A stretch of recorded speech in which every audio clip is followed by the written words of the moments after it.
कक्षा 8 का पाठ 16 पानी की कहानी। आओ इससे पहले पढ़े फिर इसके प्रश्नोत्तर की तरफ चलेंगे। पहले बोल के और फिर लिख के भी आपको बताएंगे। मैं आगे बढ़ा ही था कि बेर की झाड़ी पर से मोती सी एक बूंद मेरे हाथ पर आ पड़ी। मेरे आश्चर्य का ठिकाना न रहा जब मैंने देखा कि ओस की बूंद मेरी कलाई पर से सरक कर हथेली पर आ गई। मेरी दृष्टि पड़ते ही वह ठहर गई। थोड़ी देर में मुझे सितार के तारों की सी झंकार सुनाई देने लगी। मैंने सोचा कि कोई बजा रहा होगा। चारों ओर देखा, कोई नहीं। फिर अनुभव हुआ कि यह स्वर मेरी हथेली से निकल रहा है। ध्यान से देखने पर मालूम हुआ कि बूंद के दो कण हो गए और वे दोनों हिल हिल कर यह स्वर उत्पन्न कर रहे हैं, मानो बोल रहे हों। उसी सुरीली आवाज से मैंने सुना, सुनो सुनो। मैं चुप था। फिर आवाज आई, सुनो सुनो। तब मुझसे ना रहा गया। मेरे मुख से निकल आया, कहो कहो। ओस की बूंद मानो प्रसन्नता से हिली और बोली, मैं ओस हूँ, जानता हूँ। मैंने कहा, लोग मुझे पानी कहते हैं, जल भी मालूम है। मैं बेर के पेड़ में से आई हूँ। झूठी, मैंने कहा और सोचा, बेर के पेड़ से क्या पानी का फव्वारा निकलता है। बूंद फिर हिली, मानो मेरे अविश्वास से उसे दुख हुआ। सुनो, मैं इस पेड़ के पास की भूमि में बहुत दिनों से इधर उधर घूम रही थी। मैं कड़ों के हृदय टटोलती फिरती थी कि एकाएक पकड़ी गई। कैसे? मैंने पूछा। वह जो पेड़ तुम देखते हो ना, वह ऊपर ही इतना बड़ा नहीं है, पृथ्वी में वे भी लगभग इतना ही बड़ा है। उसकी जड़ें, बड़ी जड़ें, छोटी जड़ें, जड़ों के रोए हैं। वे रोए बड़े निर्दयी होते हैं। मुझ जैसे असंख्य जल कणों को वे बलपूर्वक पृथ्वी में से खींच लेते हैं। कुछ तो कुछ कुछ को तो पेड़ एकदम खा लेते हैं। अधिकांश का सब कुछ छीन कर उन्हें बाहर निकाल देते। क्रोध और घृणा से उसका शरीर कांप उठा। तब क्या समझते हो कि वे इतने बड़े और यूं ही खड़े हैं? उन्हें इतना बड़ा बनाने के लिए मेरे असंख्य बंधुओं ने अपने प्राण नाश किए हैं। मैं बड़े ध्यान से उनकी कहानी सुन रहा था। हाँ तो मैं भूमि के खनिजों को अपना शरीर में घुलाकर आनंद से फिर रही थी कि दुर्भाग्यवश तक रोए से मेरा शरीर छू गया। मैं काफी दूर भागने का प्रयत्न किया, परंतु वे पकड़कर छोड़ना नहीं जानते। मैं रोए में खींच ली गई। फिर क्या हुआ? मैंने पूछा। मेरी उत्सुकता बढ़ चली थी। मैं एक कोठरी में बंद कर दी गई। थोड़ी देर बाद ऐसा जान पड़ा कि कोई मुझे पीछे से धक्का दे रहा है और कोई मानो हाथ पकड़कर आगे को खींच रहा है। मेरा एक भाई भी वहां लाया गया। उसके लिए स्थान बनाने के लिए मुझे दबाया जा रहा था। आगे एक और बूंद मेरे हाथ पकड़कर ऊपर खींच रही थी। मैं उन दोनों के बीच फिस चली। मैं लगभग 3 दिन तक यह सांसद भोगती रही। मैं पत्तों के नन्हे नन्हे छेदों से होकर जैसे तैसे जान बचाकर भागी। मैंने सोचा था कि पत्ते पर पहुंचते ही उड़ जाऊंगी, परंतु बाहर निकलने पर ज्ञात हुआ कि रात होने वाली थी और सूर्य को हमें उड़ने की शक्ति देते हैं जा चुके हैं और वायुमंडल में इतने जल कण उड़ रहे हैं कि मेरे लिए वहां स्थान नहीं है। तो मैं अपने भाग्य पर भरोसा कर पत्तों पर ही सिकुड़ी पड़ी रही। अभी जब तुम्हें देखा तो जान में जान आई और रक्षा पाने के लिए तुम्हारे हाथ पर कूद पड़ी। इस दुख तथा भावपूर्ण कहानी का मुझ पर बड़ा प्रभाव पड़ा। मैंने कहा, जब तक तुम मेरे पास हो कोई पत्ता तुम्हें ना छू सकेगा। भैया, तुम्हें इसके लिए धन्यवाद है। मैं जब तक सूर्य ना निकले तभी तभी तक रक्षा चाहती हूँ। उसका दर्शन करते ही मुझसे उड़ने की शक्ति आ जाएगी। मेरा जीवन विचित्र घटनाओं से परिपूर्ण है। मैं उसकी कहानी तुम्हें सुनाऊंगी तो तुम्हारा हाथ तनिक भी ना दिखेगा। अच्छा, सुनाओ। बहुत दिन हुए मेरे पुरखे हर्षजन और औषजन नामक दो गैसें सूर्यमंडल में लपटों के रूप में विद्यमान थे। सूर्यमंडल अपने निश्चित मार्ग पर चक्कर काट रहा था। वे दिन थे जब हमारे ब्रह्मांड में उथल पुथल हो रही थी। अनेक ग्रह तथा उपग्रह बन रहे थे। ठहरो, क्या तुम्हारे पुरखे अब सूर्यमंडल में नहीं है? हैं उनके वंशज अपनी भयावह लपटों से अब भी अपना मुख उज्जवल किए हुए हैं। हाँ, तो मेरे पुरखे बड़ी प्रसन्नता से सूर्य के धरातल पर नाचते रहते हैं। एक दिन की बात है कि दूर एक प्रचंड प्रकाश पिंड दिखाई पड़ा। उनकी आंखें चौंधियाने लगी। यह पिंड बड़ी तेजी से सूर्य की ओर बढ़ रहा था। ज्यो ज्यो पास आता जाता है था, उसका आकार बढ़ता जाता। जैसे ही वो नजदीक आता, आकार बढ़ता जाता। यह सूर्य से लाखों गुना बड़ा। अब ये क्या था? सूर्य से तो लाखों गुना बड़ा था। उनकी महान आकर्षण शक्ति से हमारा सूर्य कांप उठा। ऐसा ज्ञात हुआ कि उस ग्रहराज से टकराकर हमारा सूर्य चूर हो जाएगा। वैसा ना हुआ। वह सूर्य से सहसों मील दूर से ही घूम चला, परंतु उसकी भीषण आकर्षण शक्ति के कारण सूर्य का एक भाग टूटकर उसके पीछे चला। सूर्य से टूटा हुआ भाग इतना भारी खिंचाव संभाल न सका और कई टुकड़ों में टूट गया। उन्हीं में से एक टुकड़ा हमारी पृथ्वी पर आ गया, पृथ्वी पर है। यह प्रारंभ में एक बड़ा आग का गोला थी ऐसा, परंतु उन लपटों से तुम पानी कैसे बनी, मुझे ठीक पता नहीं। हाँ, यह सही है कि हमारा ग्रह ठंडा होता चला गया।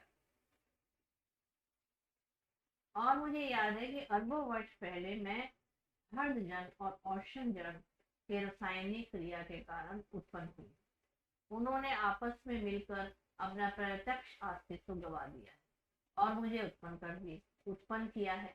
मैं उन दिनों भाप के रूप में पृथ्वी के चारों ओर घूमती फिरती थी। उसके बाद न जाने क्या हुआ। जब मुझे होश आया तो मैंने अपने को ठोस बर्फ के रूप में पाया। ये कौन बोल रहा है? ओस। मेरा शरीर पहले भाप रूप में था, वह अब अत्यंत छोटा हो गया था। वह पहले से कोई 4वां भाग रह गया था। मैंने देखा मेरे चारों ओर असंख्य साथी बर्फ बने पड़े। क्या देखा उसने? मेरे जितने भी साथी हैं, जो गिनती नहीं की जा सकती, बर्फ बने पड़े। जहां तक दृष्टि जाती थी, बर्फ के अतिरिक्त कुछ दिखाई न पड़ता था। जिस समय हमारे ऊपर सूर्य की किरणें पड़ती थी तो सौंदर्य बिखर पड़ता था। हमारे कितने साथी ऐसे भी थे जो बड़ी उत्सुकता से आंधी में ऊंचा उड़ने उछलने कूदने के लिए कमर कसे हुए तैयार बैठे रहते थे। बड़े आनंद का समय होगा वहाँ। बड़े आनंद का। कितने दिनों तक? कई लाख वर्षों तक। कई लाख? हाँ, चौको नहीं। मेरे जीवन में 100-200 वर्ष दाल में नमक के समान भी नहीं है। ऐसे दीर्घजीवी से वार्तालाप करते जान अपने को धन्य माना और ओस की बूंद के प्रति मेरा श्रद्धा बढ़ चली। हम शांति से बैठे एक दिन हवा से खेलने की कहानियां सुना कर रहे थे कि अचानक ऐसा अनुभव हुआ मानो हम सरक रहे हो। सबके मुख पर हवाइयां उड़ने लगी। अब क्या होगा? इतने दिन आनंद से काटने के पश्चात अब दुख सहन करने का साहस हमें ना था। बहुत पता लगाने पर हमें ज्ञात हुआ कि हमारे भार से ही हमारे नीचे वाले भाई दबकर पानी हो गए हैं। उनका शरीर ठोसपन को छोड़ चुका है और उनके तरल शरीर पर हम फिसल रहे हैं। मैं कई माह समुद्र में इधर उधर घूमती रही। फिर एक दिन गर्म धारा से भेंट हो गई।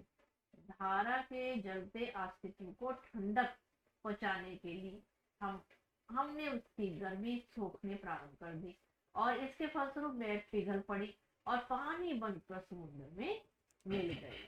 समुद्र का भाग बनकर मैंने जो दृश्य देखा वह वर्णनातीत है। मैं अभी तक समझती थी कि समुद्र में केवल मेरे बंधु बांधवों का ही राज्य है, परंतु अब ज्ञात हुआ कि समुद्र में चहल पहल वास्तव में दूसरे ही जीवों की है और वहां उसने नीला नमक भरा है। पहले पहल समुद्र का खारापन मुझे बिल्कुल नहीं भाया, जी मचलाने लगा, पर धीरे धीरे सब सहन हो चला। एक दिन मेरे जी में आया कि मैं समुद्र के ऊपर तो बहुत घूम चुकी हूँ, भीतर चलकर भी देखना चाहिए कि क्या है। इस कार्य के लिए मैंने गहरे जाना प्रारंभ कर दिया। मार्ग में मेरे विचित्र विचित्र जीव देखे। वहां पे मार्ग में रास्ते में क्या देखे, अलग अलग तरीके के मैंने जीव देखे। मैंने अत्यंत धीरे धीरे रेंगने वाले घोंगे, जालीदार मछलियां, कई कई मन भारी कछुए और हाथों वाली मछलियां देखी। एक मछली ऐसी देखी जो मनुष्य से कई गुना लंबी थी। उसके 8 हाथ थे। वह इन हाथों से अपने शरीर को जकड़ लेती थी।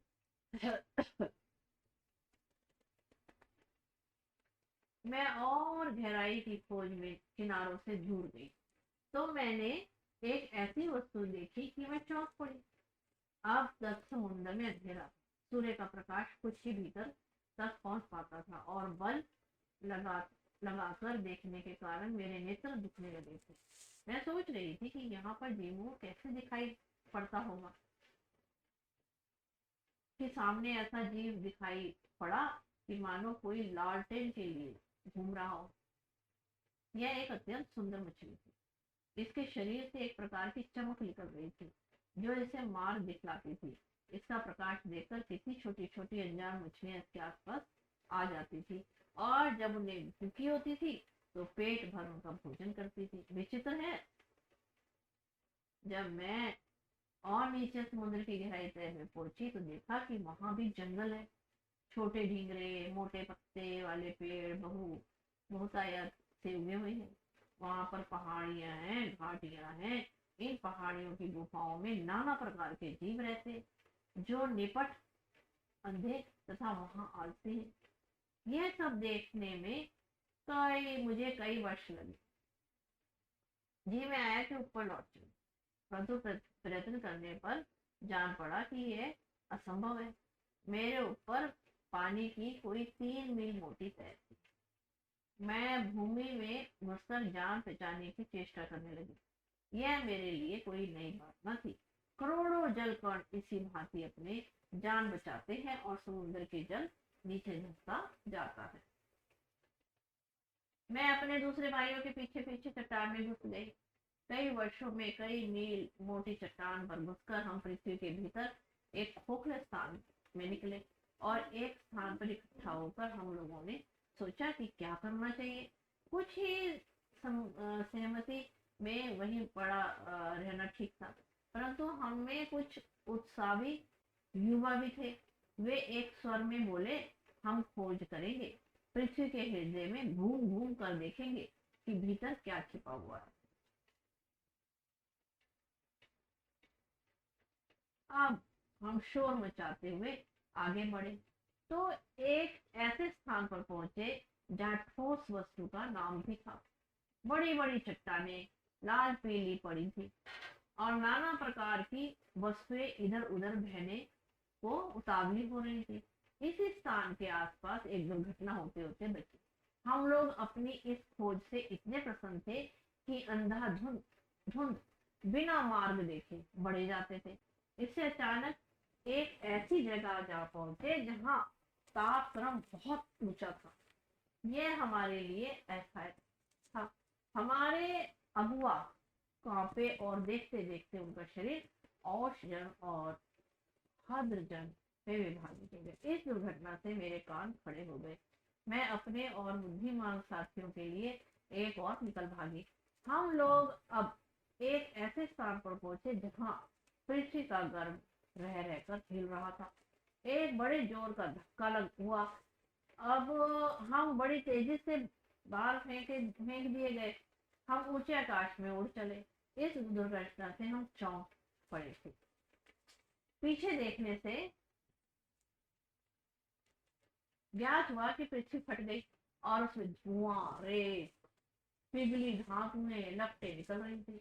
यह दृश्य बड़ा ही शानदार था और इसे देखने की हमें बार बार इच्छा होने लगी। मैं समझ गया, तुम ज्वालामुखी की बात कर रही हो। हाँ, तुम लोग उसे ज्वालामुखी कहते हो।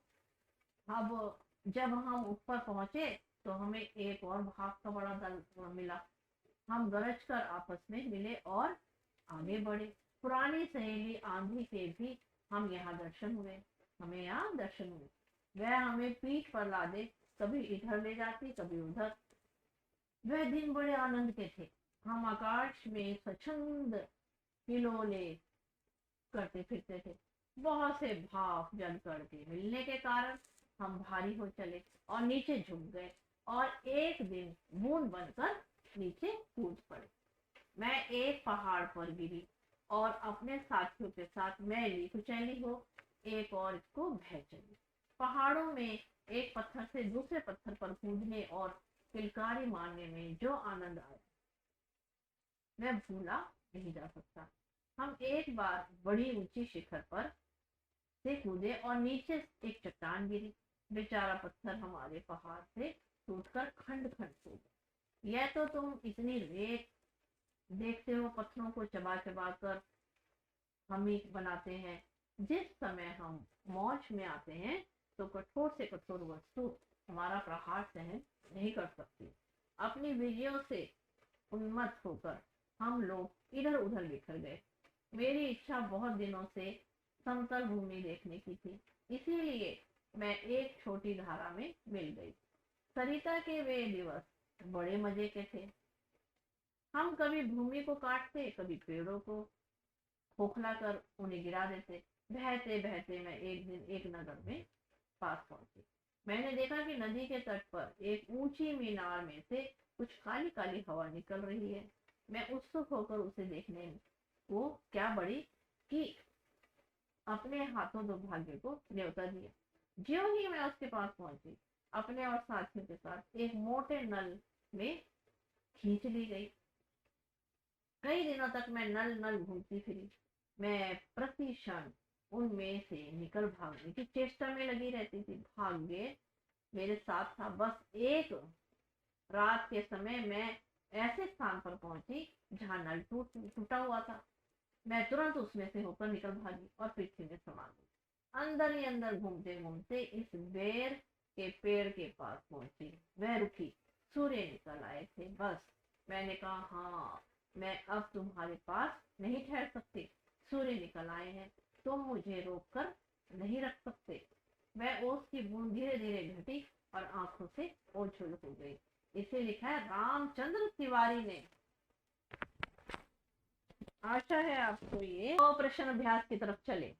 प्रश्न, लेखक को ओस की बूंद कहाँ मिली? उत्तर देंगे, लेखक को बेर की झाड़ी पर ओस की बूंद मिली।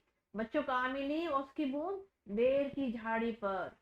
दूसरा प्रश्न, ओस की बूंद क्रोध और घृणा से क्यों कांप उठी? इसका उत्तर देंगे, पेड़ों की जड़ों में निकले रोए द्वारा जल की बूंदों को बलपूर्वक धरती के भूगर्भ से खींच लाना व उनको खा जाना याद करते हैं। बूंद क्रोध व घृणा से कांप उठी जैसे उन्हें याद आया। अगला प्रश्न, हाइड्रोजन और ऑक्सीजन को पानी से अपना पूर्वज पुरखा क्यों कहा? उत्तर देंगे, जब ब्रह्मांड में पृथ्वी व उसकी साथी ग्रहों का उपद्रव भी नहीं हुआ था तब ब्रह्मांड में हाइड्रोजन व ऑक्सीजन दो गैसें सूर्यमंडल में लपटों के रूप में विद्यमान थी। ऑक्सीजन व हाइड्रोजन के बीच रासायनिक क्रिया हुई। दोनों के सहयोग से पानी का जन्म हुआ। इसीलिए बूंद ने इन दोनों को अपना पूर्वज कहा है। अगला प्रश्न, पानी की कहानी के आधार पर पानी के जन्म और जीवन यात्रा का वर्णन अपने शब्दों में कीजिए। पानी का जन्म हाइड्रोजन ऑक्सीजन के बीच रासायनिक प्रक्रिया द्वारा होता है। जब ब्रह्मांड में पृथ्वी व उसके साथी ग्रहों का उपद्रव भी नहीं हुआ था तब ब्रह्मांड में हाइड्रोजन व ऑक्सीजन दो गैसें सूर्यमंडल में लपटों के रूप में विद्यमान थे। किसी उल्का पिंड के सूर्य से टकराने से सूर्य के टुकड़े कड़े हो गए।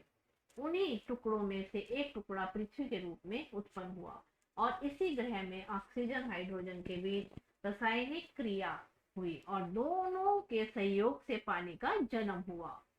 सर्वप्रथम बूंद भाप के रूप में पृथ्वी के वातावरण में इर्द गिर्द घूमती रही। तत्पश्चात ठोस बर्फ के रूप में विद्यमान हुई जाती है।